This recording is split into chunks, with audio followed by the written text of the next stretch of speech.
오늘 저는 요한일서 14번째 강의인데요. 나는 하나님 안에 있다. 시작. 나는 하나님 안에 있다는 제목으로 은혜를 나누겠습니다. 나는 하나님 안에 있다. 이 한마디만으로도 좋아요, 여러분. 정말 마음이 좀 자신감에 차 있지 않습니까? 최고의 보관이에요. 하나님 안에 내가 있다. 할렐루야. 하나님이 나를 완전히 책임져 주신다. 하나님의 절대적인 안전보장을 느끼게 하는 설교 제목인 것 같습니다. 여러분, 우리가 예수를 영접하고 세례를 받을 때 구원의 확신을 점검하는 네 가지 있습니다. 첫째가 뭐냐? 삼위일체 하나님과의 관계로서 예수님을 주님으로 영접하셨습니까? 하나님이 아버지가 되시는 것을 믿으십니까? 성령님이 내주하셔서 새로운 소원과 능력을 주시는 것을 믿습니까? 이 세 가지죠. 그리고 거기다가 오늘 죽어도 천국에 갈 것을 확신하십니까? 이 질문에 대답할 수 있다면 저와 여러분은 정말 확실히 구원을 받은 것이 분명합니다. 그런데 내가 구원받았다는 이 주관적 느낌, 주관적인 감정 이상의 객관적인 구원의 확신을 어떻게 할 수 있을까? 오늘 본문에서 사도 요한은 여기에 대해서 오늘 확실하게 말하고 있어요. 특히 13절 보면 그의 성령을 우리에게 주심으로 우리가 그 안에 거하고 그가 우리 안에 거하시는 줄을 아느니라 그랬어요. 그의 성령을 주심으로 그랬어요. 다시 말해서 성령 받으면 우리가 하나님 안에 있다. 하나님이 내 안에 있다. 하나님과 내가 하나가 된다. 일심동체가 된다. 이것을 우리가 알게 된다는 거거든요. 그러면 내가 성령을 받았는지는 어떻게 아느냐? 물론 우리는 방언을 통해서 성령이 우리 가운데 임한 거를 나도 알고 남도 알 수는 있겠죠. 그러나 여러분, 방언보다 더 확실한 게 있어요. 여러분, 방언이 꼭 구원을 받는 조건이 아니고 또 방언했다고 해서 확실하게 구원받았느냐? 그렇지 않을 수도 있거든요. 오늘 본문이 바로 그겁니다. 세 가지인데요. 세 가지.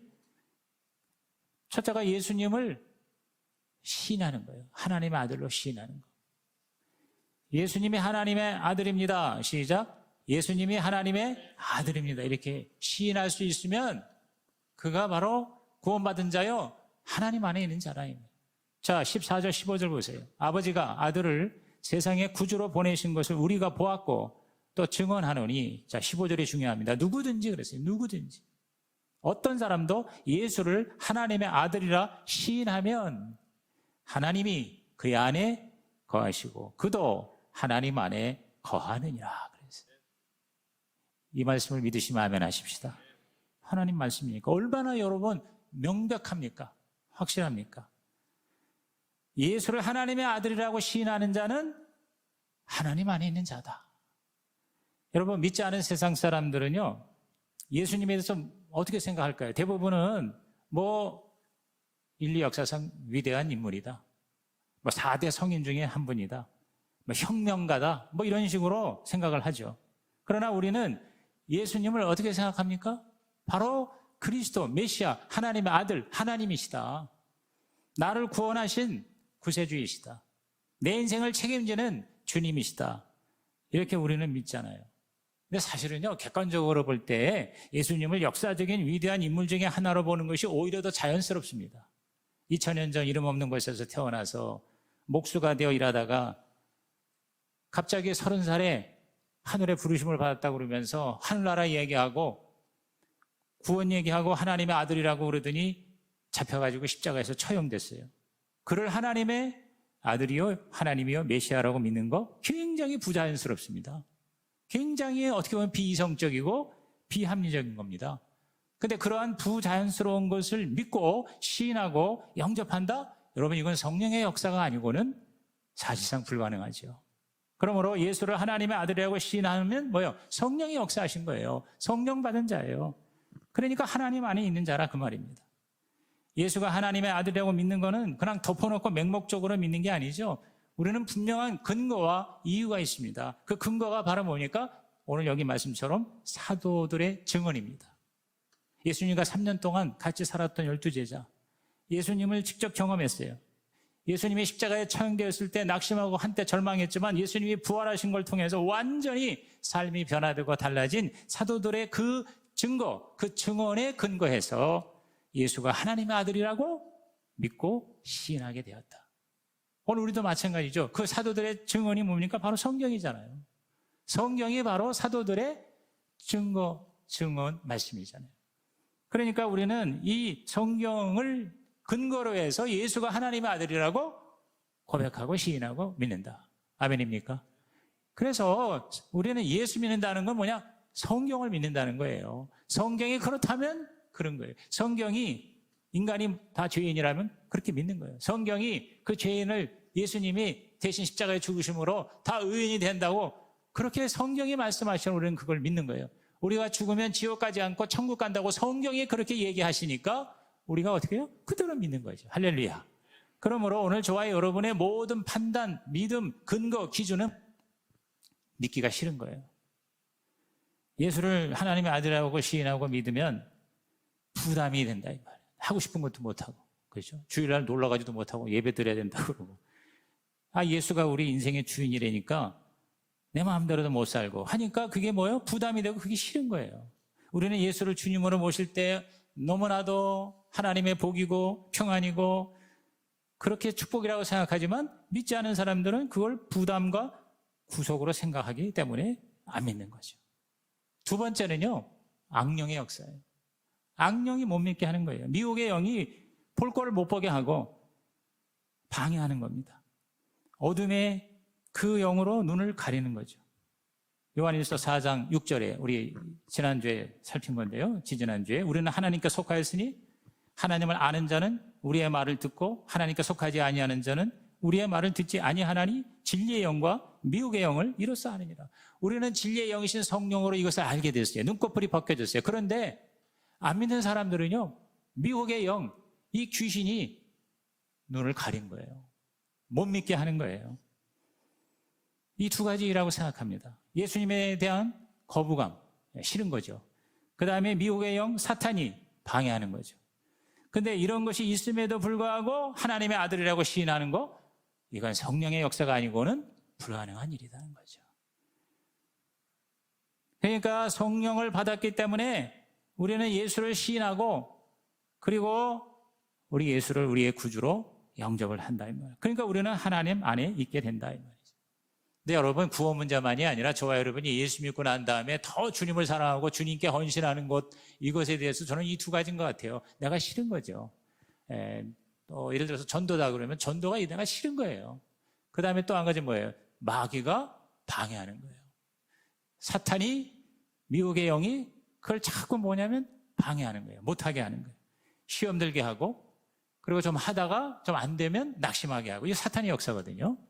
그러니까 이 두 가지가 우리들의 인격적인 어떤 의지, 그리고 사탄의 어떤 역사함, 이 두 가지를 극복할 수 있게 하는 이가 누구예요? 성령이시다 이 말이에요.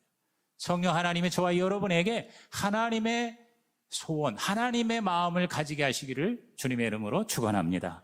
그래서 우리가 이 믿는다는 게 이게 저절로 되는 게 아닙니다. 내가 오늘 이 자리에 앉아 있는 게 내가 잘나고 똑똑해서 선택한 게 아니에요. 하나님의 영인 성령께서 저와 여러분에게 특별히 역사하셨기 때문에 오늘 예수가 나의 구주이시다. 할렐루야. 이렇게 고백할 수 있게 하는 겁니다. 그래서 로마서 8장 9절에 뭐라고 그랬습니까? 우리 다 같이 한번 읽어봅니다. 시작.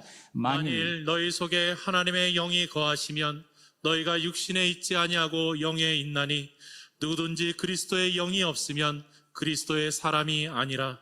자, 하나님의 영 성령이잖아요. 그리스도의 영 성령이잖아요. 그 성령이 없으면 그리스도의 사람이 될 수가 없다고 그러셨어요. 결정적인 고린도전서 12장 3절입니다. 다 같이 읽습니다. 시작. 그러므로 내가 너희에게 알리노니 하나님의 영으로 말하는 자는 누구든지 예수를 저주할 자라 하지 아니하고 또 성령으로 아니하고는 누구든지 예수를 주시라 할 수 없느니라. 자, 성령으로 아니하고는 예수를 주님이라고 할 수가 없다. 시인할 수가 없다. 고백할 수가 없다. 이렇게 말씀하고 있죠. 그러므로 저와 여러분이 예수님이 나의 구주이시오, 주님이시오, 나의 하나님이시다. 이렇게 시인하신다면 여러분은 성령이 여러분 안에 있는 것이요, 그리고 여러분은 하나님 안에 거하는 자가 분명합니다. 할렐루야. 두 번째, 자, 첫째가 예수를 시인하는 거라고 그랬잖아요. 둘째, 우리가 하나님 안에 거한다는 명백한 증거는 뭐냐? 내가 하나님을 사랑하느냐 안 하느냐예요. 하나님을 사랑하면 내가 하나님 안에 거합니다. 자, 16절 보세요. 하나님이 우리를 사랑하시는 사랑을 우리가 알고 믿었노니 하나님은 사랑이시라. 사랑 안에 거하는 자는 하나님 안에 거하고 하나님도 그의 안에 거하시니라. 하나님 사랑에 거하고 하나님을 사랑하는 자는 하나님 안에 거하고 그랬어요. 여러분, 우리가 인간으로서 하나님에 대한 우리의 인간의 감정은요, 사실상 두려움입니다. 우주와 만물을 지으시고 전지전능하신 하나님이 나의 모든 행위를 다 감찰하시고 심지어는 내 마음의 생각까지도 다 알고 계신다? 그래서 언젠가는 나를 심판하신다? 여러분, 이걸 생각할 때 우리는 하나님에 대해서 두려운 마음이 생기는 것이 어떻게 보면 자연스럽지 않습니까? 이렇게 두려워할 하나님을 내가 사랑을 한다? 여러분, 이거 굉장히 부자연스러운 일입니다. 굉장히 쉬운 일이 아닙니다. 어떤 외부적인 초자연적인 도움이 필요합니다. 바로 성령의 역사가 없이는 저와 여러분이 하나님에 대한 두려움을 떨칠 수가 없다는 거예요. 그래서 하나님 사랑하는 걸 보면 내 안에 하나님이 계시고 내가 하나님에 있다는 증거가 되는 거예요. 여러분, 하나님을 사랑하시면 아멘하시기 바랍니다. 그거는 바로 뭐냐? 하나님이 두려운 존재가 아니라 하나님을 내가 정말 사랑하는 아버지로서 내가 그렇게 다가갈 수 있다? 여러분, 이게 보통 은혜가 아니에요. 근데 내가 하나님을 사랑하는지 아닌지는 내가 어떻게 알 수 있을까? 하나님을 사랑하는 마음이 좀 찐할 때도 가끔 있는데 어떤 때는 하루 종일 하나님을 생각도 하지 않고 의식도 하지 않고 살아가고 내 마음대로 사는 것 같은데, 하나님을 사랑하는 뜨거운 마음보다는 냉랭한 그런 마음이 있을 때 혹시 내가 사랑하지 않은 게 아닐까? 그러면 내가 하나님 안에 거하지 않는 거 아니야? 그렇게 생각을 하실 때가 있을 겁니다. 근데 여러분, 사랑의 증거는요, 뜨거운 감정만이 아닙니다. 인간 사이에서도 마찬가지예요. 뜨겁다고 사랑이 아니에요. 오히려 하나님을 사랑한다는 거는요, 하나님 앞에 내가 두려움 대신에 담대함이 있는가, 이것으로 우리가 하나님을 사랑하는지 아닌지를 우리들이 분별할 수가 있어요. 두려워할 하나님이 두렵지 않아요. 오히려 하나님께 막 뛰어가간 하나님 앞에 담대하게 나아가는 거. 왜냐하면 여러분, 사랑과 두려움은 절대 병존이 불가능합니다. 사랑과 두려움이 함께 할 수가 없어요. 오히려 사랑은 두려움을 이깁니다. 두려움을 먹어버립니다. 여러분, 사랑하는 아기가 지금 물에 빠졌어요. 수영을 못하는 엄마지만 물속으로 어떻게 해요? 뛰어들어갑니다. 왜? 그 물에 대한 두려움보다 그 자녀에 대한 사랑이 더 크기 때문에 사랑이 두려움을 먹어버리는 거예요. 불이 막 났는데 애가 거기 있는데 그냥 막 불이 무서운 게 아니라 그 아이를 살려야 되겠다는 사랑 때문에 어떻게 해요? 불 속에 뛰어 들어가는 것이거든요.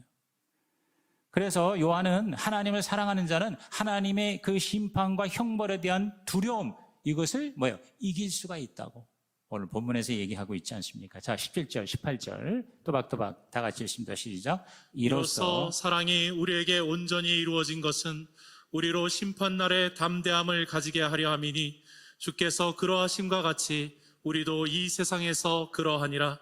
사랑 안에 두려움이 없고 온전한 사랑이 두려움을 내쫓나니 두려움에는 형벌이 있음이라. 두려워하는 자는 사랑 안에서 온전히 이루지 못하였느니라. 심판날에 담대함을 가지게 한다 그랬어요. 혹시 여러분이요, 내가 이제 죽을 때 혹은 하나님 앞에 내가 설 때 정말 내가 지옥 안 가고 천국에 갈 수 있을까? 내가 진짜 나만 아는 이런 어떤 죄가 있고 그다음에 내가 받은 내가 한심한데 하나님 앞에 내가 설 때 내가 하나님한테 정말 심판을 받고 꾸중을 받고 책망을 받을 것 같은 두려움이 혹시 있으십니까? 근데 여기 보니까 그 두려움이 아니라 담대함을 우리가 갈 수 있다고 그랬거든요. 온전한 사랑이 두려움을 내어 쫓는다고 그랬거든요. 저와 여러분이 정말 하나님을 사랑한다면 두려움이 아니라 담대함이 저와 여러분을 다스리고 주장할 줄로 믿는 것이죠. 하나님을 무서운 심판자로 보지 않고 너무나도 나를 사랑하는, 내 육신의 아버지보다도 더 나를 사랑하는 아버지라고 생각하고 사랑하기 때문에 우리는 하나님을 두려워하는 게 아니라 오히려 하나님 앞에 담대하게 나아가는 거예요. 두려움이 없다는 건 뭐예요? 하나님 사랑하기 때문이죠. 하나님 사랑하는 건 뭐예요? 성령을 받았다는 증거죠. 성령을 받았다는 건 뭐예요? 내가 하나님 안에 있다는 증거가 되는 것입니다. 히브리서 4장 16절에 그러므로 우리는 국률하심을 받고 때를 따라 돕는 은혜를 얻기 위하여 은혜의 보좌 앞에 담대히 나아갈 것이니라. 할렐루야. 여러분이 하나님께 담대히 나아갈 수 있는 한 해가 되기를 주의 이름으로 축원합니다. 근데 그럼에도 불구하고 구원받은 후에 가끔 하나님이 자꾸 두려운 존재로 여겨질 때가 있으면 혹시 내가 이거 하나님의 사람이 아닌가? 구원 못 받은 거 아닌가? 그럴 수도 있고 아닐 수도 있습니다. 그럴 수가 있다는 건 뭐냐면 진짜 하나님을, 예수님을 나의 구주와 주님으로 아직 영접하지 않고 그냥 믿는 걸로 착각할 수가 있다는 거예요. 그러나 저는 제가 볼 때 대부분의 특히 우리 교회 교인들을 보면은요, 대부분은 하나님을 확실하게 믿고 예수님을 영접했는데 아직 그 사랑이 온전하지가 않은 거예요. 지난주에 얘기한 것처럼 완성되지가 않은 거예요. 그리고 무엇보다 하나님에 대해서 잘 모르는 거예요. 오해를 하는 거예요. 여러분 가만히 보세요. 여러분이요, 굉장히 두려울 때의 그 두려움의 가장 큰 이유 중에 하나가 무지입니다. 무지. 모르기 때문에 두려운 경우가 굉장히 많아요. 예를 들어서 내가 앞으로 어떻게 될지를 모르기 때문에 미래가 두려운 거거든요. 내가 처음 가는 어떤 그 산행길인데 내가 그 두려운 게 뭐냐면 몰라서 그러는 거예요. 근데 그 길을 내가 확실하게 알면 두려워할 게 없죠. 눈에 보일 때 굉장히 위험한 것 같아도 전혀 두려울 게 없어요. 왜? 내가 그 길을 아니까. 근데 모르기 때문에 내가 두려운 거예요. 불안한 거예요. 근데 우리가 100% 안다고 해서 내가 주님을 따라가느냐? 그렇지 않습니다. 여러분 예수님을 영접할 때, 예수님을 믿을 때 성경적으로 100% 다 알아서 믿느냐? 그렇지 않습니다. 그럼 뭐냐? 결단하는 거예요. 내가 결단하는 거예요. 내가 100% 다 이해가 되어서 믿기로 작정한다면 예수는 못 믿어요. 여러분 삼위일체 하나님을 여러분이 100% 이해가 됩니까? 저도 아직 이해가 안 됩니다. 어떻게 하나님이 한 분인데 하나님이 세 위격으로 나한테 전달이 된다? 여러분 이거는 미스테리예요. 근데도요, 우리가 하나님을 내가 믿기로 결단하고 하나님을 사랑하니까 그 이해되지 않는 게 문제가 안 되는 거예요. 여러분 삼위일체 때문에 신앙생활에 큰 지장이 됩니까? 안 되는 거예요. 그러니까 여러분이요, 하나님의 복음을 내가 듣고 온전히 이해가 되지 않아도 내가 믿기로 작정하고 내가 결단하는 거예요. 그게 바로 예수를 믿는 거예요. 그게 바로 영접하는 거예요. 그러면서 그 모르는 거는 하나님께 내가 기도하는 거죠. 하나님 가르쳐 주세요. 하나님 도와주세요. 이렇게 기도하는 거예요. 그래서 예수 영접이라는 게 바로 뭐냐면 기도예요. 결심하는 기도인 것이죠. 여러분 마음속에 하나님에 대한 두려움 있는 사람은 별 도리가 없어요. 성경 공부해야 돼요. 설교만 들어가지고는 부족합니다. 여러분이 성경을 읽고 성경을 체계적으로 공부를 해야 된다. 그래서 우리 가정교회에서는 상 공부를 세 축으로 그렇게 강조하는 겁니다. 자, 예배 잘 드릴 뿐만 아니라 목장을 잘 참여할 뿐만 아니라 반드시 1년에 한 편 내지 두 번은 상 공부를 수료하라는 것입니다. 생명의 삶이 있죠. 확신의 삶, 새로운 삶, 경건의 삶, 하나님을 경험하는 삶, 이 5가지가 필수 과목이거든요. 여러분 이 5가지를 다 여러분이 우선 마스터를 하세요. 그리고 그 다음에 또 계속해서 여러분이 성경을, 말씀을 공부하는 단순한 지식의 공부가 아니라 삶이 달라지는 공부. 그래서 모든 가정교회의 성경 공부는 근황 성경 공부가 아니라 바로 삶 공부다. 그렇게 얘기하는 겁니다.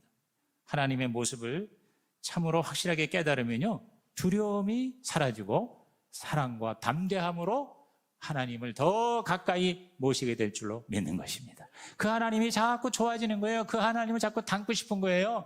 그 하나님한테 자주 찾아가고 싶은 거예요. 그러니까 매일 기도하게 되고요. 말씀 읽게 되고요. 하나님 생각하고 의식하고. 그러니까 믿음이라는 것은 몇십니다가 믿음이 아니라 의식하고 의지하는 거예요. 의식하고 의지하는 거예요. 하나님을 계속 의식하고 예수님을 자꾸 생각하고 그리고 그 예수님을 내가 의지하면서 예수님을 자꾸만 따라가려고 하는 것. 이게 바로 진짜 믿음의 본질이다. 동의하시면 아멘 하시기 바랍니다. 마지막 3번째입니다. 첫째가 예수님을 이제 시인하는 거죠. 2번째가 하나님을 정말 사랑해서 두려움이 아니라 담대함으로 나갈 때 내가 하나님 안에 있구나. 그 다음에 3번째는 형제를 사랑하는 겁니다. 형제 자매를 사랑하는 것입니다. 자, 우리 요한일서 4장 19절에서 21절이 그 말씀이거든요. 우리가 사랑함은 그가 먼저 우리를 사랑하셨습니다. 그가 하나님이죠. 누구든지 하나님을 사랑하노라 하고 그 형제를 미워하면 이는 거짓말하는 자니 보는 바 그 형제를 사랑하지 아니하는 자는 보지 못하는 바 하나님을 사랑할 수 없느니라. 우리가 이 계명을 주께 받았나니 하나님을 사랑하는 자는 또한 형제를 사랑할지니라. 이 개역 개정판에는 이제 형제로만 되어 있는데 세번역 성경에는 형제 자매를 이렇게 되어 있습니다. 그러니까 형제라고 그러니까 남자만 사랑한다는 게 아니고 다른 사람, 이웃, 형제 자매, 다시 말해서 하나님의 예수 믿는 다른 성도를 사랑을 할 때 그가 바로 하나님 안에 있는 자다. 여러분, 인간 사랑은 하나님 사랑의 당연한 결과죠. 하나님이 먼저 우리를 사랑하셨어요. 자, 제가 벌써 세 번째 얘기합니다. 수직적 사랑, 하나님이 나를 사랑하는 겁니다. 내면적 사랑, 내가 나를 사랑하는 겁니다. 그러니까 하나님의 사랑을 받고 그 하나님 사랑 때문에 저와 여러분이 치유가 되는 거예요. 구원이 되는 거예요. 열등감과 우월감이 다 사라지는 거예요. 남하고 비교할 필요가 없는 거예요. 왜? 하나님이 나만 사랑하는 사랑으로 나를 사랑하시니까. 그 사랑 안에서 우리가 자유함을 누리는 거예요. 할렐루야. 여러분이 좀 잘 살고 못 살고 이거 아무것도 아니에요. 여러분이 공부 많이 하고 못한 거 아무것도 아니에요. 여러분이 월세 사는 거하고 수십 평짜리 아파트 사는 거 아무것도 아니에요. 아멘이 안 나오는 겁니까? 그게 아무것도 아니라 아무 것인 겁니까? 여러분, 이게 진짜 우리가 하나님의 사랑이 나한테 내면화되어서 내가 나를 사랑하니까. 그 다음에 이제 세 번째 수평적 사랑, 이것이 다른 사람에게 전달되는 거. 이게 바로 지난주에 설교한 하나님은 사랑이시라. 여러분께서 이것을 늘 의식했으면 좋겠습니다. 근데 하나님은요, 나같이 못난 자를 사랑한 똑같은 사랑으로 그 못난 다른 사람도 사랑하세요. 그렇기 때문에 그 하나님의 사랑하는 그 다른 형제를, 그 자매를 내가 사랑할 때 하나님이 기뻐하신다 이 말이에요. 여러분, 저와 여러분이요, 하나님이 사랑하는 대상을 내가 기쁘게 하면 하나님도 기쁘시고 그 사람을 슬프게 하면 하나님도 슬프시다. 이거는요, 우리가 경험하는 겁니다. 예를 들어서 저와 여러분이 좋아하고 여러분이 아끼는 사람, 아마 제일 좋은 건 자식이죠. 자, 자식을 여러분이 누가 굉장히 좋아하고 잘해주고 사랑하면 부모인 내가 기분이 좋아요, 안 좋아요? 기분이 좋죠. 저도요, 지민이에 대해서 누가 칭찬하면 내가 너무 살맛나는 거예요. 그런데 지민이가 목사님보다 못해요, 목사님보다 현찮아요, 그러면은 이상하게 기분이 안 좋아요. 근데 오히려 목사님보다 훨씬 나아요. 지민이가 훨씬 잘생기고 목사님보다도 더 따뜻하고 목사님보다 지민이가요 몇 배 나요. 그러면 내가 야, 이 자식아, 그래요? 이거 너무너무 그 소리를 들으면 기분이 좋은 거죠. 그죠? 정말 기분이 좋아요. 나보다 자식이 낫다고 그러면 더 기분이 좋은 게 부모의 마음이에요. 하나님도 똑같다 이 말이에요. 하나님도 당신의 자녀를 우리가 칭찬해 주면 하나님이 좋아하신다. 나에게도 마찬가지겠죠. 무슨 일인지 이해가 되시면 아멘 하시기 바랍니다. 그래요. 그래서 형제를 사랑하는 것이, 자매를 사랑하는 것이 하나님 사랑하는 것이고, 하나님 사랑 더 받는 것이고, 그게 바로 내가 하나님 안에 거하는 비결이다 혹은 증거다라고 얘기할 수가 있는 것이죠. 여기에 대해서 예수님이 너무 아주 확실하게 얘기한 게 마태복음 25장입니다. 마태복음 25장이 심판 이야기인데 마지막 날 심판에 오른편 왼편 나누죠. 오른편은 바로 하나님의 백성이고 왼편은요 사탄의 자녀들이에요. 쫙 갈라지게, 이게 이제 심판이 되잖아요. 그런데 하나님께서 오른편 무리에게 말씀하십니다. 주님이 말씀하시면 내가 배고플 때 먹을 걸 주었구나, 내가 감옥에 갇혔을 때 찾아와 주었구나. 그랬더니 오른편에 있는 무리가 아니 무슨 얘기입니까? 우리가 언제 주님이 배고프실 때 드렸고 주님이 감옥에 갇혔을 때 찾았나요? 우리 그런 적 없는데요. 실제로 없었거든요. 그랬더니 주님이 뭐라고 대답하시니, 자, 마태복음 25장 40절에 이렇게 말씀하십니다. 우리 다 같이 읽습니다. 시작.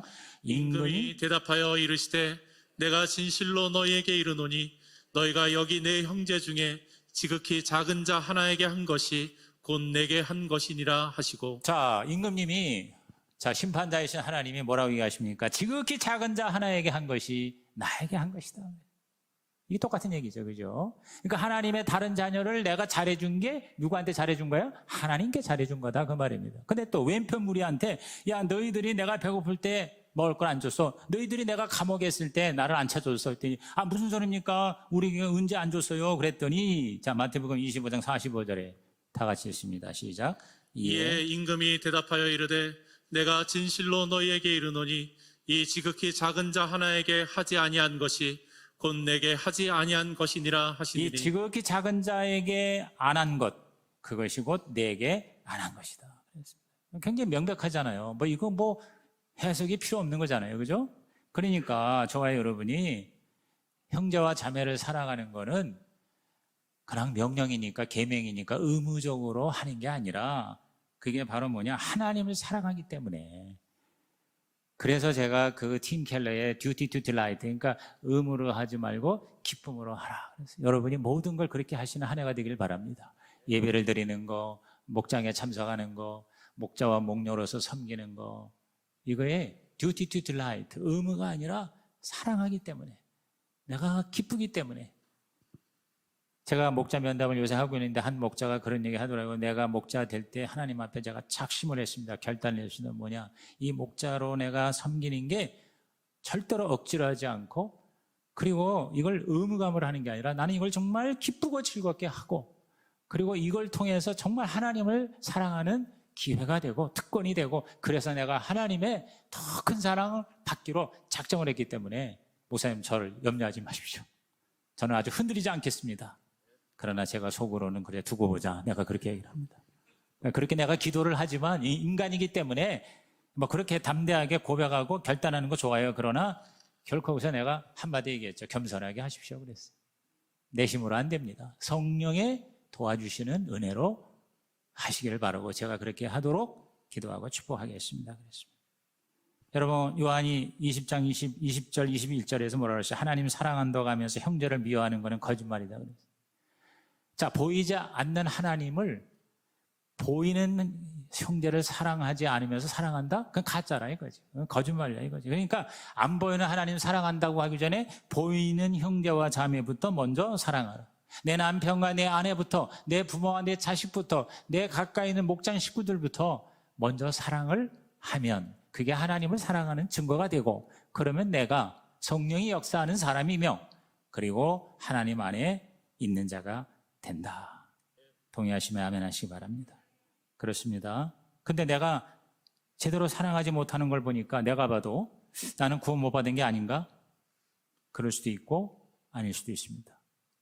진짜 주님을 만나지 못해서 그럴 수도 있습니다. 그러나 또 많은 경우에 아까도 얘기했지만 온전하지 못하기 때문에. 요한은요, 사랑의 완성에 대해서 여러 번 지금까지 언급하고 있지 않습니까?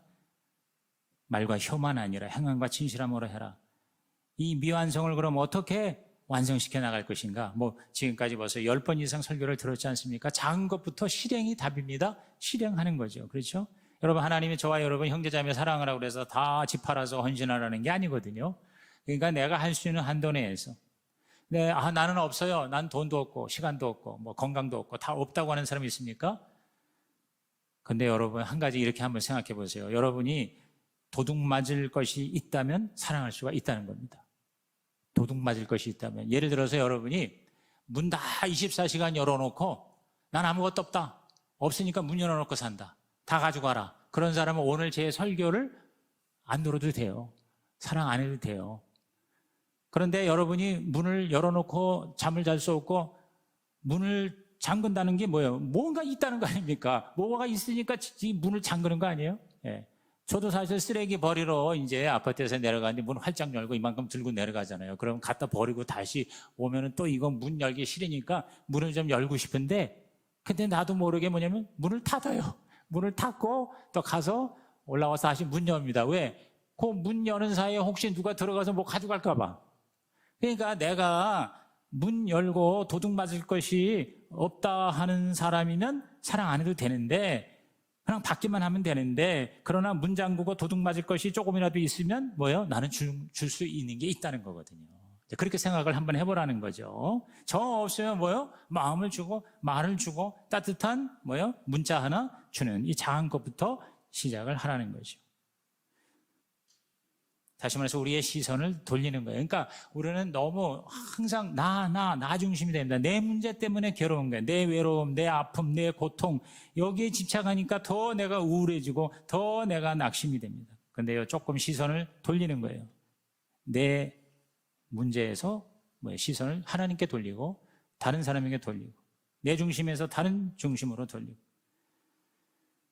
제가 어제 우크라이나를 보면서 그래요, 우리가 지금 뭐 어쩌고 저쩌고 하지만 조금 추워도 춥다고 뭐 그러는데, 지금 우크라이나뿐만 아니죠. 전 세계에 정말 굉장히 그런 아주 그냥 열악한 그 환경. 어제는 보니까 그 뭐 콩고 민주공화국인가 거기에서 무슨 그 희귀형 금속을 그걸 파내는 그 노동자들을 잠깐 거기에 이제 비춰줬는데 혹시 보신 분 계십니까?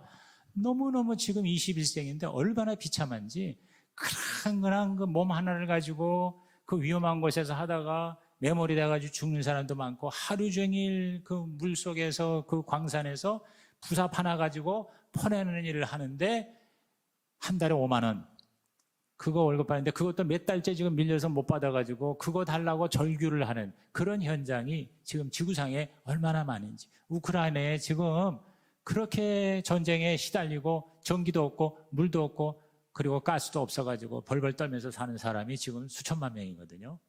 그런 걸 생각할 때 시선을 그쪽으로 우리가 돌릴 때 뭐 우리가 할 수 없는 것은 없어도 기도락도 하고 내 불평을 감사로 돌리고 하나님께서 나를 이렇게 편안하게 이 시대에 이렇게 잘 살게 제가 깜짝 놀랐는데 우리나라가 전 세계의 The strongest nation 즉 가장 강력한 나라 우리나라가 6위래요.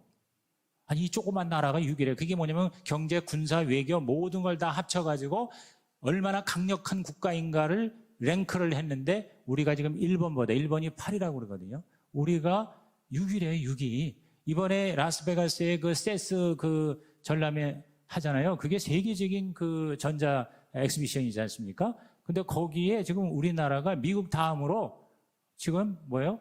그 전시의 부스를 우리 한국이 2위로 가지고 있다는 거 아닙니까? 아니 어느 사이에 우리가 이렇게 됐나? 우리가 볼 때는 이게 그냥 뭐 헬조선이니 어쩌니 그러는데 우리의 시선을 돌려야 되겠다. 우리의 관점을 바꿔야 되겠다. 저와 여러분이 현재 누리고 있는 삶의 수준이요. 전 세계에서 지금 뭐요? 5%, 10% 이내라는 거예요. 여러분이 지금 따뜻한 지금 아파트에서 뭐 그것이 월세든 전세든 간에 여러분이 아파트에서 지금 따뜻한 난방을 하고 물 틀면 나오고 전기 나오고 자동차 타고 다니고 이렇게 편안하게 우리가 예배를 드릴 수 있는 거는요. 전 세계에서 그야말로 10%, 20% 이내라는 거죠.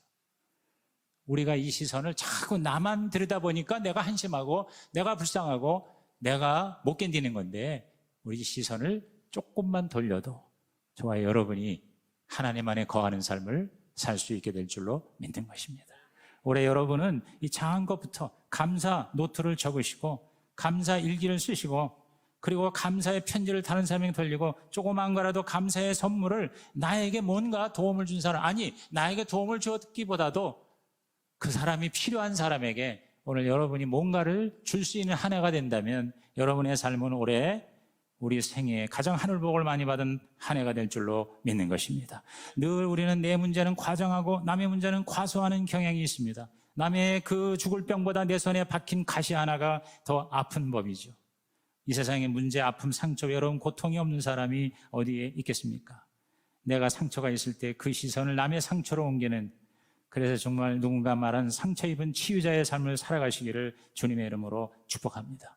뭐 이거를 그냥 설교를 그냥 이렇게 들어서가 아니라 아주 간단한 방법이 있습니다. 1, 2, 3, 100평에 여러분이요 관심을 가진 것에서부터 이것을 실현할 수가 있어요. 그게 다 뭐냐면 하나님을 사랑하고 이웃을 사랑하기 때문에 우리가 1, 2, 3, 100평 하자는 거 아닙니까? 그러니까 여러분이 그거 송구영 씨님한테 나눠준 거 코팅까지 해준 거 그냥 어디다가 처박아 두지 마시고 그거를 매일 하루에 한 번씩 그냥 읽으세요. 읽고 1분만 읽고 내가 할 수 있는 건 내가 하고 그렇지 않은 거 하나님께 기도하는 거죠. 하나님 1, 2, 3, 100평 해주세요. 우리 목장에 한 영혼 반드시 정착하게 해주세요. 하나님 정말 내가 전도해서 아니면 기도해서 한 달에 2명 이상을 세례받게 해주세요. 다음 주가 3번째 주일인데 우리 매달 저는 2명 이상의 세례자가 올해 반드시 하나님 앞에 이방인의 제물로 드려줬으면 좋겠습니다. 그렇게 여러분이 1분만이라도 그걸 읽고 기도만 해줘도 여러분은 뭐예요? 이 하나님 안에 거하는 형제자매 사랑의 기회를 놓치지 않을 수가 있다는 것입니다. 오늘 이 말씀이 주님이 여러분에게 주시는 음성이 되기를 주님의 이름으로 축복합니다.